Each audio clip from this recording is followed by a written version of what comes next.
tanto Premio Nacional. Premio Nacional de Periodismo, hay tanto que conversar como una mujer como Farideh Serán. Buenos días, muchas gracias por haber estado esperándonos un ratito. Nada, gracias a ustedes, los felicito por este programa, por estar al aire en estos tiempos y por recoger otras voces que no son las voces que estamos escuchando permanentemente, sistemáticamente, siempre. Sí. Gracias. Gracias, Farideh. Oye, ¿puedo partir yo saludándote? Gracias, Farideh, por tus palabras, que lo digas tú además, para nosotros es un orgullo. Sí. Preguntarte, creo que es súper importante partir preguntándote por cómo consideras tú que ha sido el manejo de los medios de comunicación al respecto de lo que ha pasado.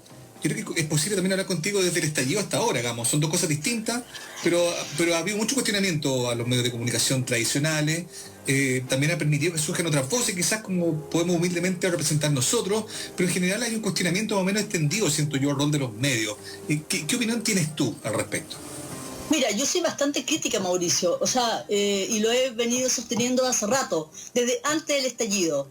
Cuando viene el estallido la gente dice, ¿y cómo no lo vimos venir? ¿No? O sea, realmente, y eso también tiene que ver con los medios, no tiene que ver solamente con los sectores políticos, tiene que ver con los medios de comunicación. Medios que, al igual que ahora, solo te están mostrando una cara, solamente te están mostrando un mundo formal, solamente está mostrando unas voces, solo una fuente. Aquí hay un tema de la homogeneización, del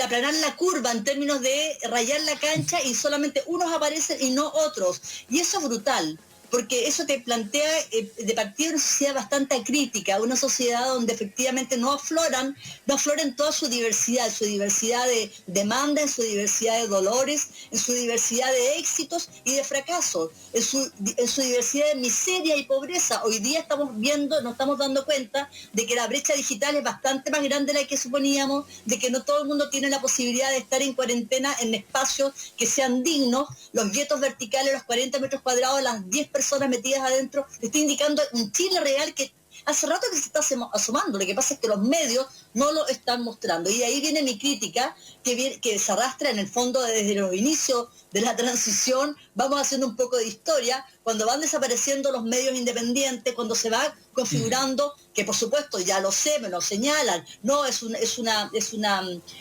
fenómeno mundial de la concentración de los medios, ¿no?, en pocas manos. Lo que pasa es que eso en Chile además tiene como correlato que solamente aparecen ciertas voces y otras se invisibilizan. De ahí entonces este tema de crítica radical a los medios, que nos cuestiona también a nosotros como periodistas, nuestro quehacer periodístico, y que tiene que ver también con lo que está pasando. O sea, cuando me preguntas por el rol de los medios hoy día, que es desde el tema del estallido, yo te digo, hoy día eso mismo también se evidencia, cuando de manera majadera aparecen las mismas fuentes siempre y no hay otras fuentes.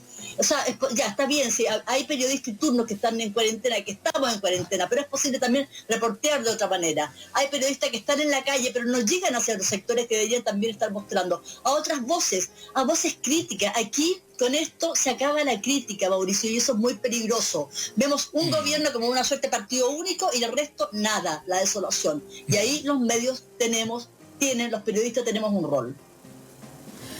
Qué complejo. Oye, además. ¿sabes qué? Muy lúcido para mí es impresionante, doña Farideh. Yo soy abogado, no soy periodista.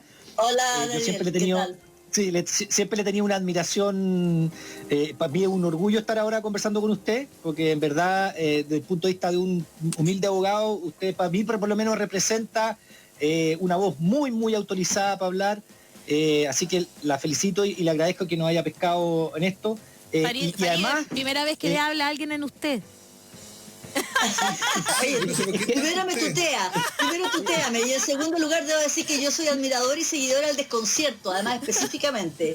Entonces, y de los medios independientes y de las voces independientes, los ubico perfectamente bien. Muchas no, gracias. sí, lo que pasa, Farideh, yo soy, verdaderamente soy un admirador tuyo, entonces igual me cuesta un poco tutear porque soy un admirador yo sé que usted también tuvo en TVN, ¿no? Fue las críticas que estaba en el directorio TVN, su voz siempre la vi como una voz muy autorizada y la sigo viendo, de hecho, con una de las voces más autorizadas en materia de periodismo, que yo admiro, digamos, porque yo y perdone que haga una referencia personal, yo he estado con muchos periodistas en mi vida, pero desde el punto de vista de un abogado, entonces porque he trabajado en medio ya, no sé, muchos años, pero así desde el punto de vista legal nomás. Y entonces va a dar el gusto para mí es un gusto estar contigo, conversando, con el reconocimiento que quiero hacer, eso es la primera cosa. Y lo segundo, que además como que todo lo que hablas, me da tanto, me hace sentir como que no estoy tan mal en lo que yo hago, critico habitualmente a los periodistas, porque no lo soy, entonces también uno puede decir, ¿qué te crees tú de estar criticando si que no lo eres? Pero lo que usted habla, lo que tú hablas, realmente le da sentido. Hay una cuestión, tengo un librito acá, lo voy a mostrar, se llama Desiguales, ¿cierto? ¿Ya? Que es Orígenes y Cambio, Desafío de la Brecha Social en Chile. Este librito es del PNUD, del Programa de Naciones Unidas para el Desarrollo, que salió hace 2 años, y que habla de todo, y esto lo he citado más de una vez, habla de todas las desigualdades en Chile. Está la desigualdad, mira, ya con la introducción y con el índice nos muestra cómo es vivir en una sociedad desigual en Chile, desigualdad, dignidad, trato de las personas, entre la molestia y la tolerancia, desigualdad en el trabajo, educación, redistribución, está todo acá. Este libro, el presidente de la República lo conocía porque lo citó una vez, él lo tuvo en la mano una vez cuando estaban en la campaña presidencial, sí, lo muestra, hay una foto en que él está mostrando ese libro, y ese libro yo siempre he sostenido que ese libro debería haber estado en el escritorio de cada uno de los ministros, de este gobierno y del anterior, porque este es un libro que hizo el PNUD, que muestra la desigualdad. ¿Y por qué estoy hablando de esto? Porque Farideh dijo una cosa muy cierta, dijo, ¿cómo dicen que no veníamos que no lo veíamos venir? Claro. El 18 de octubre, el libro Desiguales del PNUD está del año 2017, mostrando años anteriores, o sea que esto se sabía de las desigualdades que existían y que hay una gran responsabilidad, y con esto termino, respecto de los medios oficiales, por decirlo así, de no mostrarlo, de hacerse los tontos, desde el punto de vista editorial también, ¿no? Eso quería aportar. Sí, bueno, yo creo que en ese sentido el PNUD, los informes PNUD se transformaron en la mejor radiografía de Chile desde el inicio de la transición, de los inicios de los 90, cuando ya daba cuenta del malestar frente a una transición, ¿no?, que justamente dejaba afuera, mandaba a la gente a su casa, cerraba los medios en términos de la política que se planteó, que la mejor política, sabemos, Tirón y Correa, etcétera, la mejor política en la ausencia política, que en rigor planteaba que el tema de los medios de comunicación también se regía por las leyes del mercado. Y mira cómo estamos, que es bastante patético. Ahora, yo quiero, a propósito de lo que tú dices, Daniel y Mauricio y de Alejandra, de todo este debate en torno, a propósito de los medios, en torno, por ejemplo, al canal infantil. Sí. Claro, es espectacular el canal infantil, pero resulta que la programación infantil se sacó de los canales de televisión hace mucho rato, como también se sacó la programación cultural. Y nos pasaron gato por liebre con los animales y con los lindos paisajes de cultura. Comidas. Y sencillamente la otra dimensión de la cultura sencillamente también se obvió. Entonces se dejó que los canales, sus señales principales, pusieran toda la basura que quisieran, ¿no? Y que sencillamente relegaran, estratificaran el tema de la cultura y el tema de la programación infantil y otros temas más. Entonces eso también, o sea, lo que intento plantear aquí con bastante vehemencia, porque soy muy vehemente, es que en el fondo este periodismo acrítico, que no le busca la quinta pata del gato, que es parte de la esencia del quehacer periodístico, que se traga todo con una visión bastante crítica, complaciente, domesticada, es lo que le está haciendo mucho daño a este país y a esta democracia, ¿no? O sea, aquí necesitamos otra manera de ver las cosas.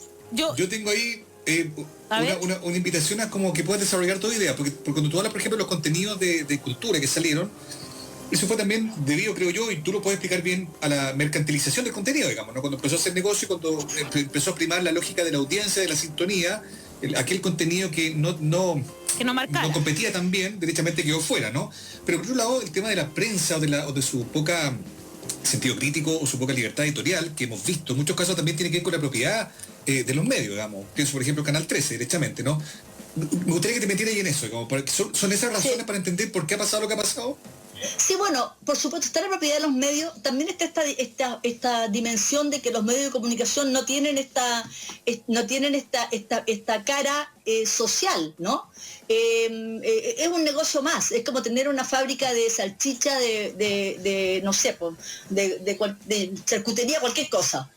Y no, pues resulta que los medios de comunicación no es una empresa cualquiera, no cae dentro de las leyes de mercado cualquiera. Claro. Los medios de comunicación se juegan con cosas que son vitales para una sociedad democrática, que es el derecho a la información, el derecho a estar informado, el poder efectivamente densificar el debate, el espacio público con debates que tengan cierto sentido. En fin, hay una serie de aspectos, pero sobre todo hay un tema, Mauricio, que es el contrapeso. Aquí no hubo leyes, sencillamente se dejó el tema de los medios al mercado, ¿no es cierto? Y entonces transformaron los medios como cualquier empresa sin ninguna dimensión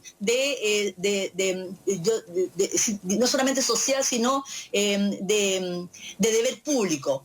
Pero por otra parte hay un tema que es bastante complejo, es que se ha planteado, y se planteó también en el gobierno de Bachelet y no se cumplió, la necesidad de tener entonces medios públicos. Medios públicos que no significan medios al servicio del gobierno de turno, ¿no? Porque eso evidentemente que no es inaceptable.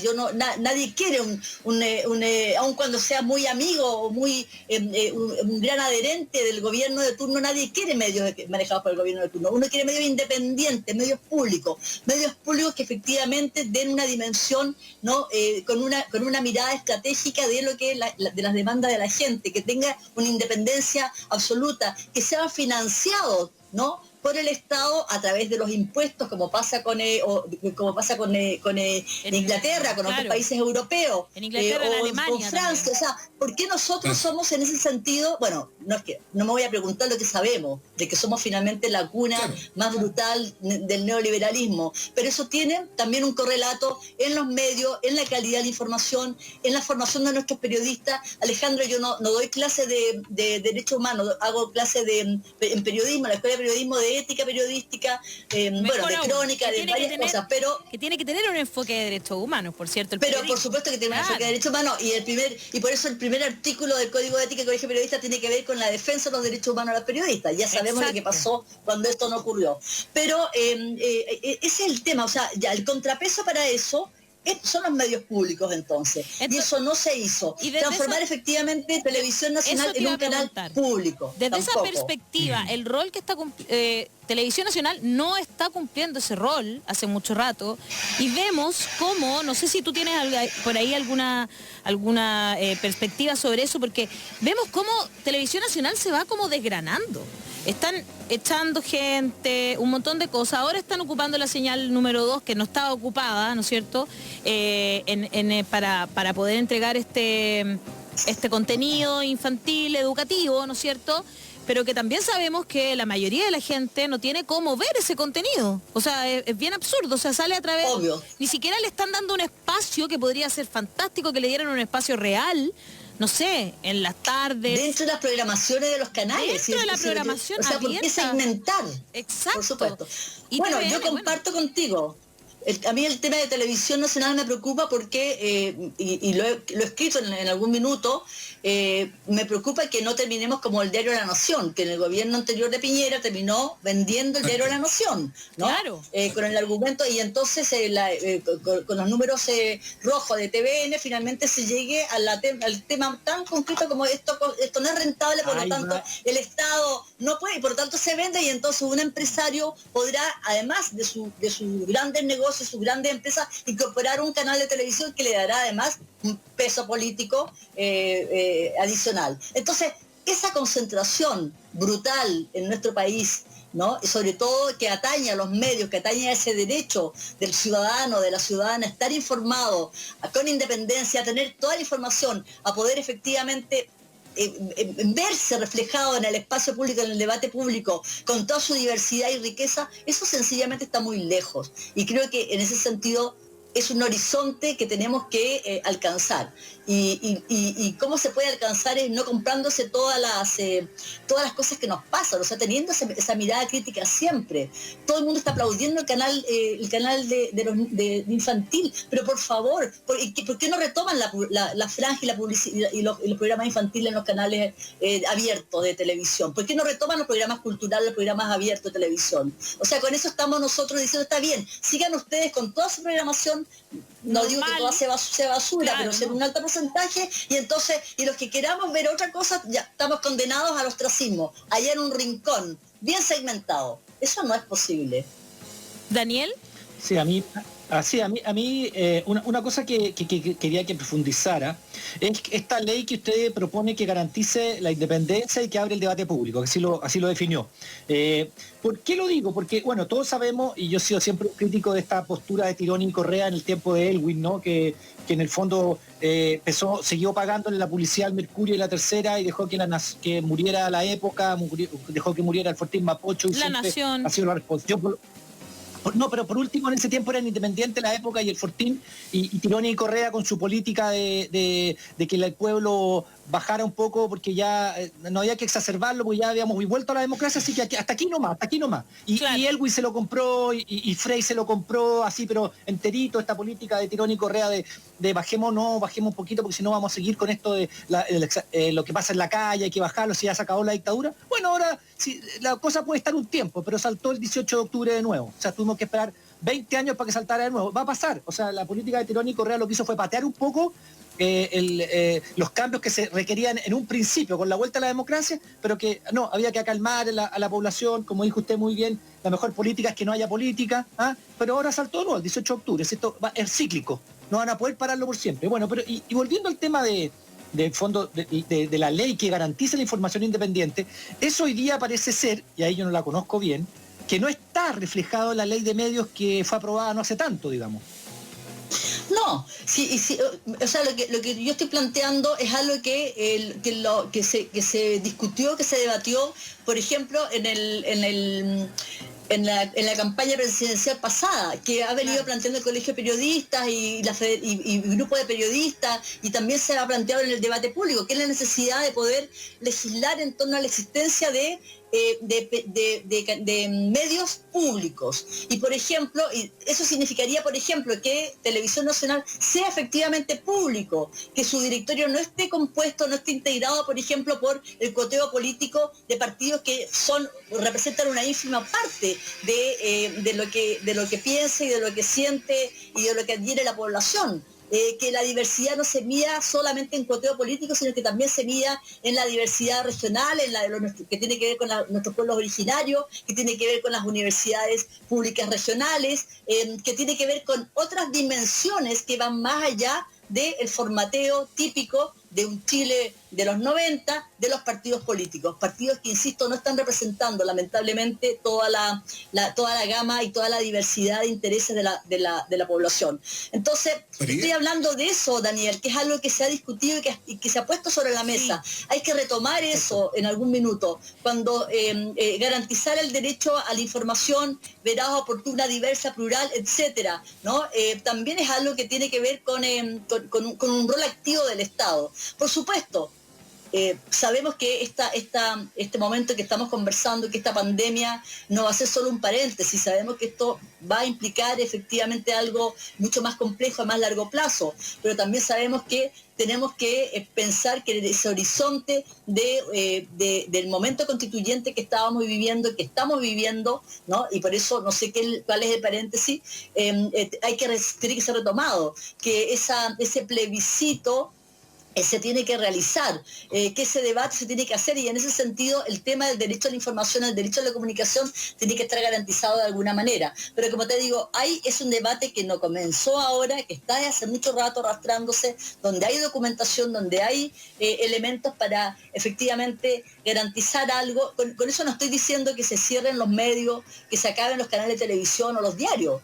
Digo que junto con la cadena del Mercurio, de Copesa, del Canal 13, de los canales de Chilevisión, etcétera, coexistan otros medios, de tal Exacto. suerte que la diversidad de este país pueda, la pluralidad de miradas, ¿no?, de intereses, pueda verse reflejado como corresponde. Exacto, y eso tiene que estar garantizado como un derecho humano, que es el derecho a la información y el derecho a la comunicación, deberían estar garantizados en la próxima Constitución. Mauricio Jürgensen, usted tiene una pregunta. Sí, tengo una pregunta. Es que yo siento que, claro, nada más simbólico de cómo los medios se han convertido en un negocio, esta suerte de dilema que se instaló en el estallido social, que es que la audiencia empezaron a consumir mucha más información, demandaban mucha más información. Los mismos directores de medios te decían, oye, como nunca tenemos una cantidad de tráfico en nuestras visitas, en nuestros portales, increíble. Sin embargo, el avisaje los tenía todo en la cuerera, digamos. Nada más simbólico, insisto, de el divorcio entre lo que efectivamente debería inspirar un medio de comunicación, que es informar, y el hecho de estar salvando un negocio así que se te va el avisaje, y cómo eso también compromete los contenidos. Fíjense que les voy a recomendar, si es que no lo han visto, hay un documental que se estrenó en HBO Go que habla de la posverdad, de las fake news. Ah, mira, ¿cómo se llama? Qué bueno. Es una realidad, es súper bueno en realidad. Porque también deja un escenario muy abierto para las elecciones presidenciales de este año en Estados Unidos, y también uno puede ver que hay muchas situaciones que pueden empezar a repetirse acá, ¿no? Y cómo ciertos discursos también encuentran en este escenario de la fake news un terreno fértil para ir avanzando. Entonces, Farideh, te quiero preguntar, si bien es cierto que la gente quiere consumir más, el hecho de que aparezcan otros medios también amplía las posibilidades para la audiencia, también se abre la posibilidad de que se genere espacio para informaciones que no son reales, que la información también se empiece como a degradar, por así decirlo, ¿no? Cuesta más discernir dónde está la verdad y dónde no está la verdad. ¿Qué opinas tú sobre eso? Porque digo, esto en pandemia y en estallido social es algo súper visible y una cosa que se está discutiendo en los debates de comunicación en el mundo. Bueno, el tema de la fake news es brutal y es un fenómeno que cada día, justamente con la proliferación, la penetración de las redes, es algo mucho más fuerte, más potente. Pero no solamente en las redes, tú ves que las fake news pasan a ser además como parte de las campañas políticas en determinado momento. O sea, lo que como Trump utilizó la fake news o Bolsonaro, etcétera, es bastante, hay estudios al respecto de cómo la mentira, hablemos de la mentira, la información falsa pasa a ser un instrumento de determinados políticos, de determinados proyectos políticos. Ahora, ¿cómo se combate eso? Yo creo que ahí nosotros, Mauricio, a propósito de todos estos discursos que hablan del fin del periodismo, del fin del periodista, de que todos somos periodistas, que periodista ciudadano, y que no sé qué más, ahí es donde yo nuevamente rescato y reivindico lo que es el rol nuestro como periodista, ¿no? El rol nuestro en el sentido, no solamente, bueno, yo creo que las escuelas de periodismo no pueden seguir formando como hace 20 años atrás, que el periodismo ha cambiado, tiene que haber una remirada, una reflexión en torno a nuestro quehacer, a la formación que se da en las aulas. Pero el periodista hoy día es mucho más necesario, justamente porque esa necesidad de confrontar, de chequear, ¿no?, de informar, de decir qué es verdad y qué es mentira, pasa a ser más vital que nunca, porque la gente de pronto con informaciones falsas está tomando decisiones erradas entonces, ¿no? Claro. Creo que ahí hay un rol que es muy fundamental, y eso ¿cómo se resuelve? Yo diría con periodistas y con periodistas más informados, también con medios que puedan enseñarle que puedan ir conduciendo, ¿no?, informando, debatiendo en el espacio público de los peligros de estas mentiras, y bueno, y además jerarquizando e informando como corresponde, porque todos sabemos que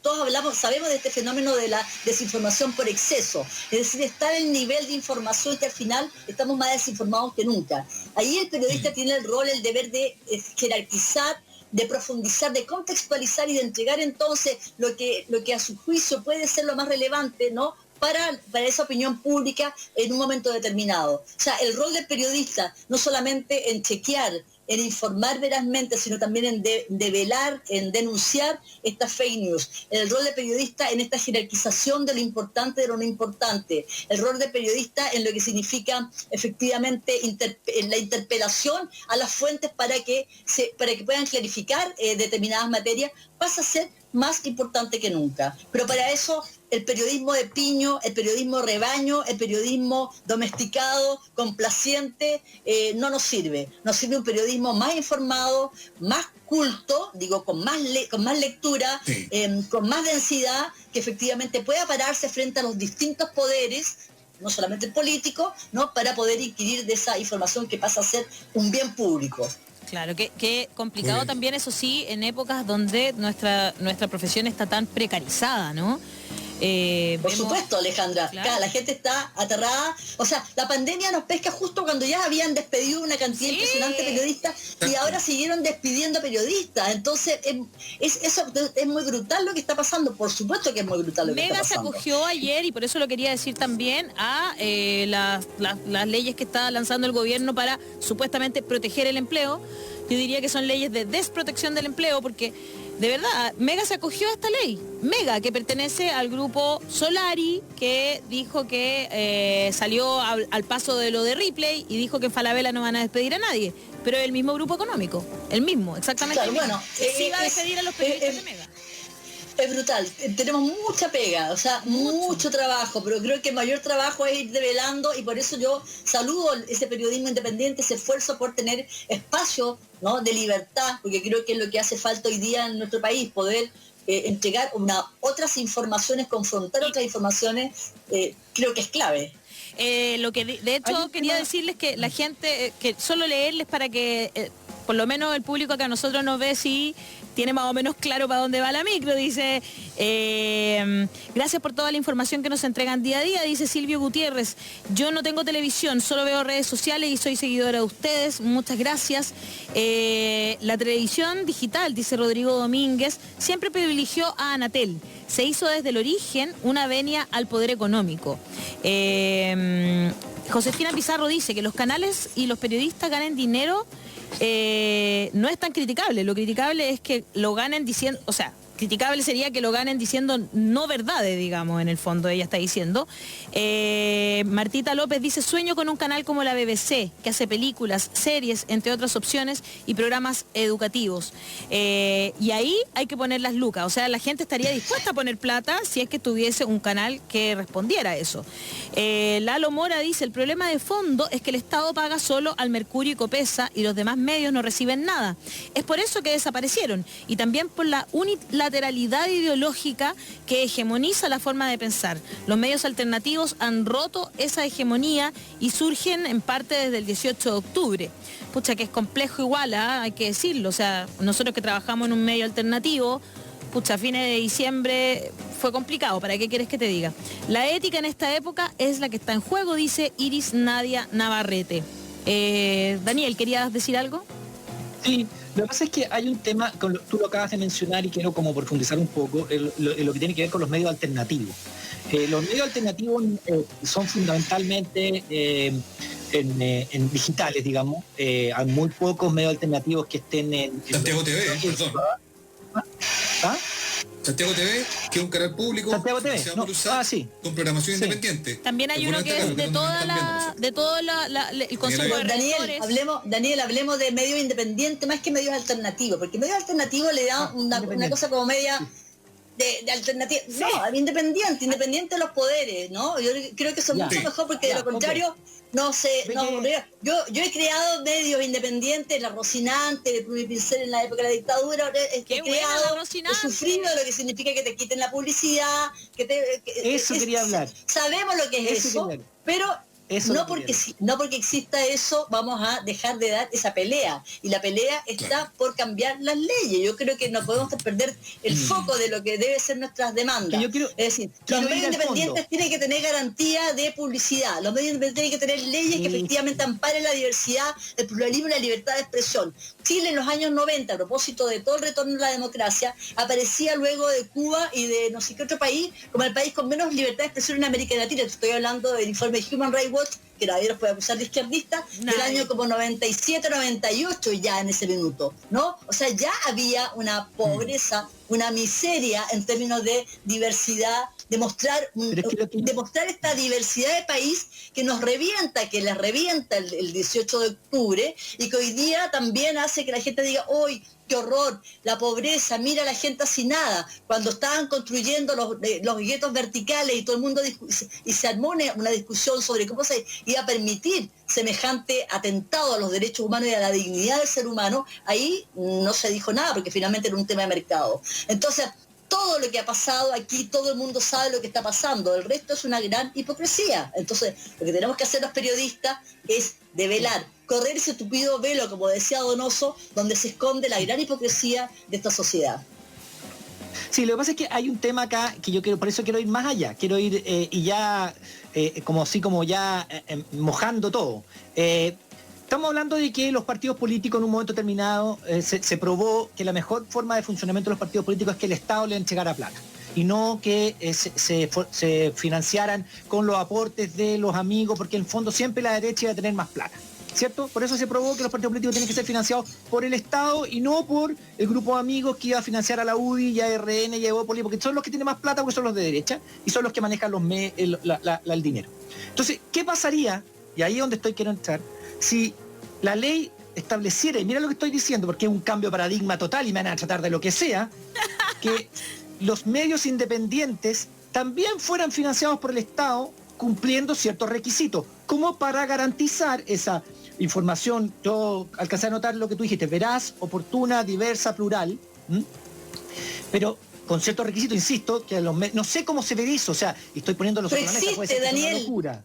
Daniel, eso existe, no es una locura. En Francia hay un subsidio a los medios independientes y se les pasa una cantidad de dinero directamente para que existan, para que garantice justamente esa diversidad, esa pluralidad. O sea, existe eso.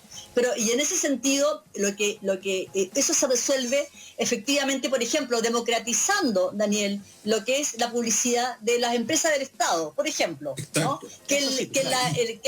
De los millones de dólares que el Estado gasta, que las empresas del Estado gastan en publicidad y que va en general, de acuerdo con los estudios que se han hecho a lo largo de estas 3 décadas, va a fortalecer el duopolio, la concentración en los medios, que un porcentaje importante de ese avisaje vaya para fortalecer los medios independientes. Y eso es algo que perfectamente bien tiene que estar en una ley de medios, tiene que estar cuando se habla de medios públicos, tiene que estar en un país normal que no le deja todo, la salud, la dignidad, la información, las ideas al mercado. Claro, absolutamente. Mira qué avanzada. ¿Sabes con cuánto? Nosotros hicimos ese cálculo con la Francisca, que es la directora del Desconcierto, ustedes ya saben, con un 1% de lo que entrega el Estado anualmente, un medio independiente podría llegar a financiarse. O al menos los sueldos de entonces estamos hablando de una cosa... Alejandra, por supuesto. Claro, es muy... Por supuesto, y eso es un tema que pasa... Pero mira, hubo estudios aquí a comienzos de la transición, donde, por ejemplo, la revista Análisis, ¿no? Cuando peleaba por Aviso, la revista Análisis vendía mucho más que la revista ¿Qué pasa en ese minuto? Imagínate. Mucho más. Sin embargo, toda la publicidad de las empresas se iba, y del Estado se iba a la revista ¿Qué pasa? Y no a la revista Análisis. Con eso el mercado no es neutro. Cuando el mercado decide que no quiere financiarte a ti con este programa, a las revistas que desaparecieron en los 90, que eran revistas críticas, que eran revistas, efectivamente, muchas de ellas de izquierda, no todas de izquierda, pero críticas, que no se compraban los discursos oficiales que circulaban, ¿no? Eso es una decisión política, eso no es una decisión del mercado, es una decisión política, ¿no? Y la otra decisión es comprar el medio y conducirlo hacia tus intereses. Por supuesto, la otra es comprar y comprar a los periodistas, comprar el medio y comprar a los periodistas, eso, todo el paquete completo. No, yo por eso creo, Mauricio, y no es que sea una radical desaforada, en este país todos parecemos radicales desaforados cuando hablamos de estos temas, pero son los temas normales y de debate normal en una democracia normal.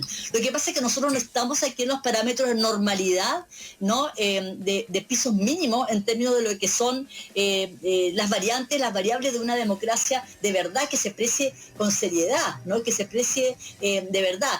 Todos los estudios apuntan a que una democracia se mide por el vigor de sus medios de comunicación.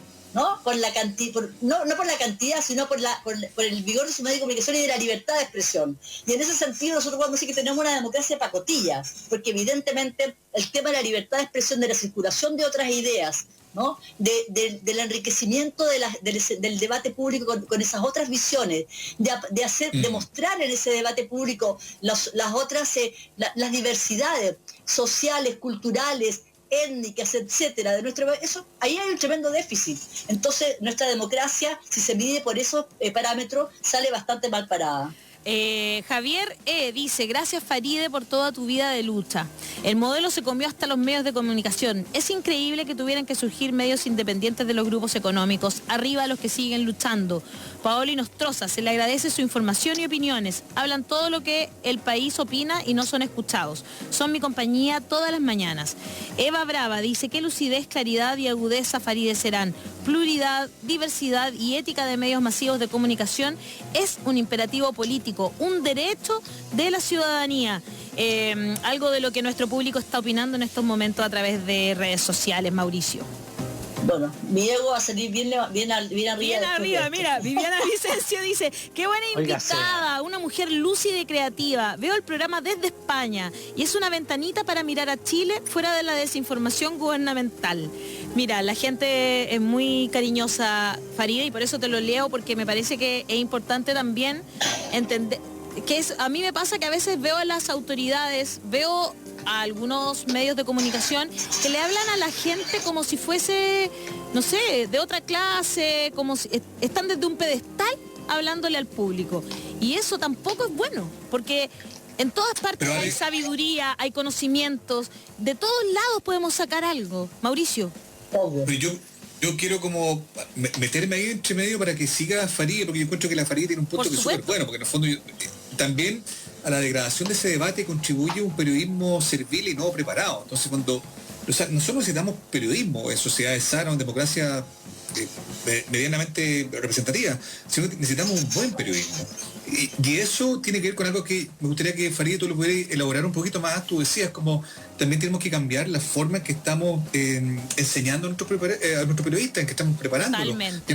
No somos el mismo país de hace 20, 10 años, incluso probablemente ese proceso se ha acelerado incluso mucho más a partir de lo que ha pasado en los últimos 6 meses, que es como un equivalente a 5, 6 años. Digo, necesitamos también un periodismo distinto. Yo quisiera que pudiera elaborar un poco más sobre eso, Faride. Bueno, la verdad, Mauricio, que yo lo voy elaborando en la práctica, o sea, doy clase en la Escuela de Periodismo hace más de 20 años, de la Escuela de Periodismo de la Universidad de Chile, doy clase y además tengo hace más de 20 años, me gusta hacer clase al primer año, hago en otros cursos, pero al primer año. Me gusta ver qué estudiantes, cómo son los estudiantes en cada una de las generaciones.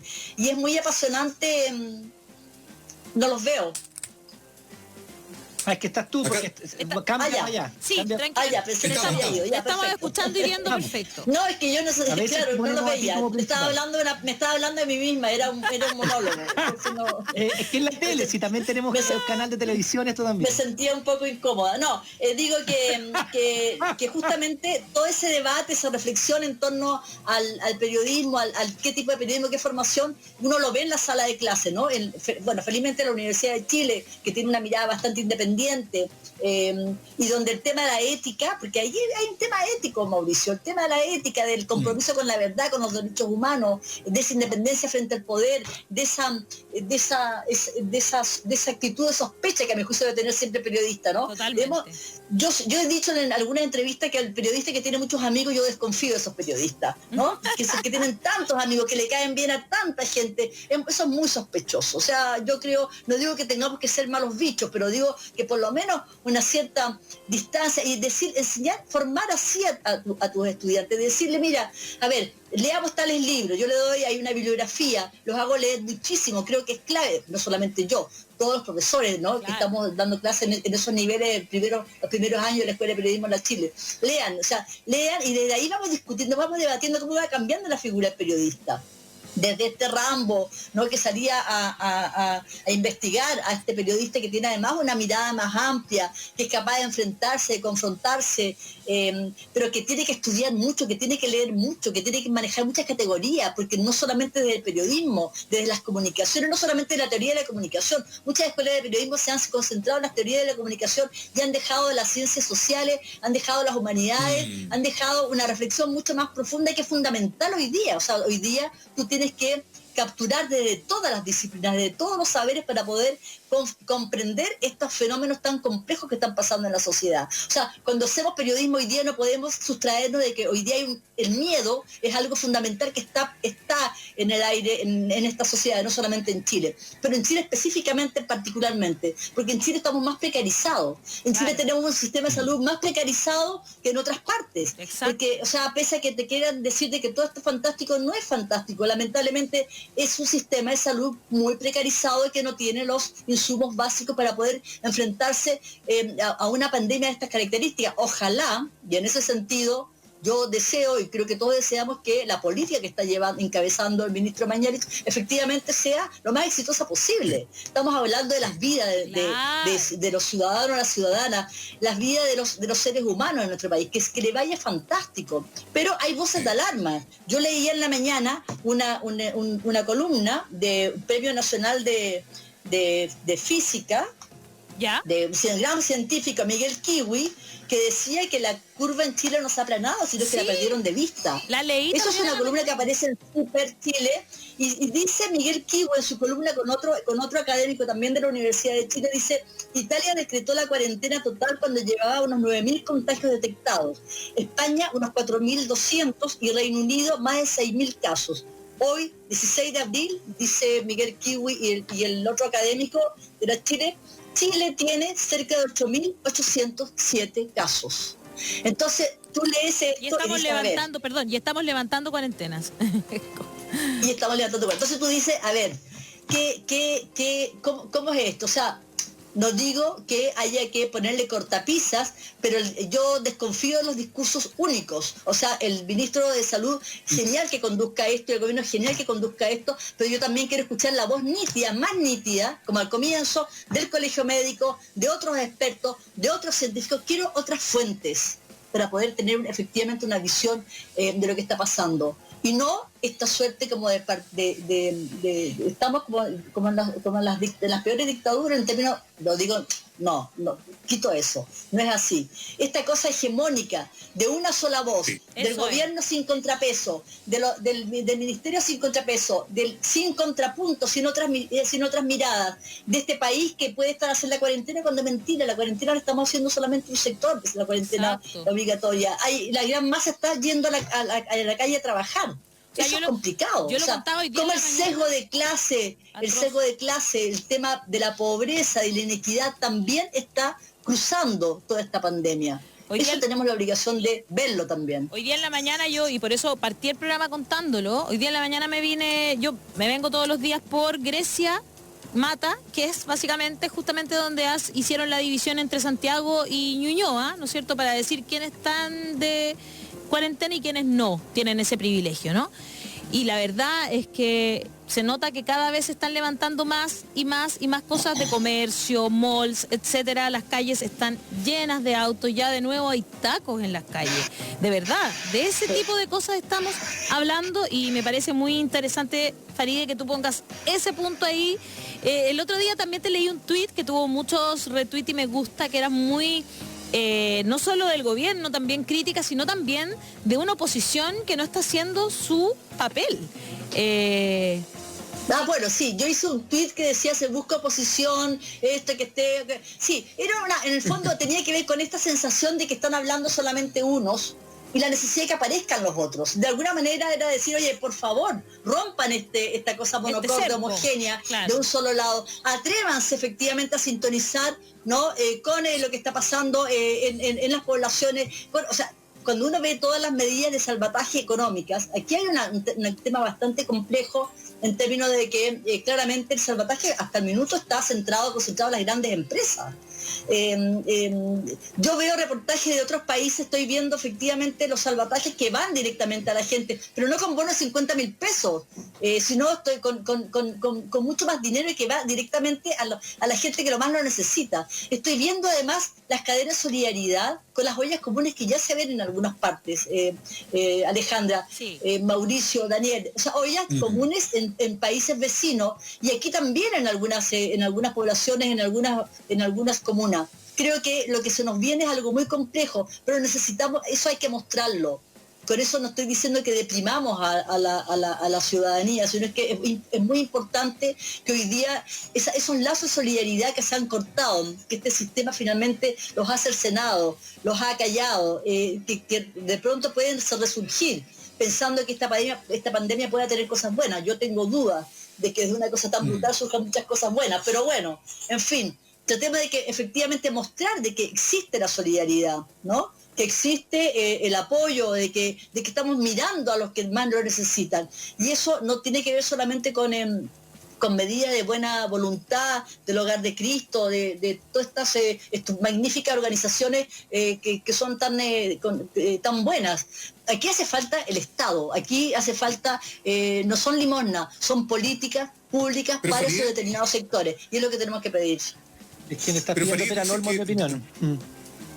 Sí, yo creo que está pidiendo Pera al Olmo porque el Estado, el gobierno de turno no le interesa eso. Ya, Mauricio, por favor. Oye, nos queda poquito, chiquillos, para que vayamos cerrando. Mauricio. Sí, no, muy corto, porque claro, tú dices, claro, me cuesta pensar que de una cosa tan brutal salgan cosas buenas. Yo también estoy de acuerdo, que en el fondo acá bien sabemos que la peor cara de esto, acá en Chile al menos no la hemos visto todavía. Pero uno tiende a pensar de que precisamente que se agudice el sentido crítico, de que también asome como un sentido de comunidad distinto, o renovado, siento yo, es algo positivo. Yo también tengo una sensación, no sé cómo lo ves tú, Farid, pero yo tengo la sensación también que de algún modo esto que estamos viendo en pandemia es la continuación del proceso de la crisis social, del estallido social, pero en una fase más reflexiva. La gente está más aguda, está más crítica, está más consciente, también está más pendiente de cómo reaccionan autoridades y todos los actores de la sociedad en este contexto de emergencia, en este contexto también donde tiene que asomar un poquito más de humanidad. Y creo también que una sociedad que agudiza su sentido crítico también le demanda a los medios que estén a la altura de las circunstancias, ¿no? Así es, bueno, o sea, sí, por supuesto, estoy exagerando. Creo que afloran cosas muy buenas. Creo que pero ya afloró con el octubre nuestro, ¿no? Cuando la gente empezó a mirar al lado y empezó a verse como parte de un colectivo y no solamente como un individuo. Creo que ese gesto de sentir de que no soy el único que ha sido precarizado, no soy el único que ha sido marginado, ¿no? Sino que somos muchos. Ese sentimiento de dignidad que afloró creo que efectivamente está hoy día y está presente. Y sin duda tú tienes razón, se ha agudizado. Yo creo que sí, que por supuesto es algo que tiene que ver con un proceso que estamos viviendo. Hay que ver cómo vamos a salir de esto, cómo se va a conducir, cómo se va a canalizar. Yo siento que estamos viviendo una suerte de paréntesis, un año como de entre paréntesis, ¿no? Entre la pandemia, el estallido, el momento constituyente. Hay que tratar de que no sea un paréntesis, que efectivamente podamos llevar a cabo este proyecto, estos horizontes que el país se dio y que la ciudadanía exigió, y no porque se le otorgó cariñosamente desde la élite, sino porque efectivamente la gente se lo ganó en la calle. Creo que esas demandas que fueron planteadas y que fueron ganadas en la calle no nos puede, nos tiene que hacer dibujar ese horizonte de no perder de vista que este país tiene que salir de aquí efectivamente más democratizado, ¿no? Más inclusivo, más solidario, con otros modelos, ¿no? Con otros modelos de comportamiento, con otros modelos de relación, con otros modelos de la economía. Aquí está hablando el gobierno, están hablando los expertos, los economistas. O sea, aquí es la economía y es la pandemia y es la economía. Son puntos de vista que por supuesto que es importante la economía, es muy importante, pero más importante son los seres humanos. y los discursos de que, bueno, que si tiene que morir gente, no, eso es inadmisible, éticamente inadmisible. Y ahí es donde los periodistas tenemos que también poner una barrera ética, es decir, interpelar. Cuando escuchamos que alguien dice eso porque su inconsciente lo traicionó, o porque se equivocó, ¿no? O porque se desmadró, hay que decirle, esa figura de periodista, claro, capaz de decirle: señor, lo que usted está diciendo no es éticamente aceptable para una ciudadanía, para una democracia, para un país como este. Esa periodista es lo que yo estoy pensando que nos hace falta.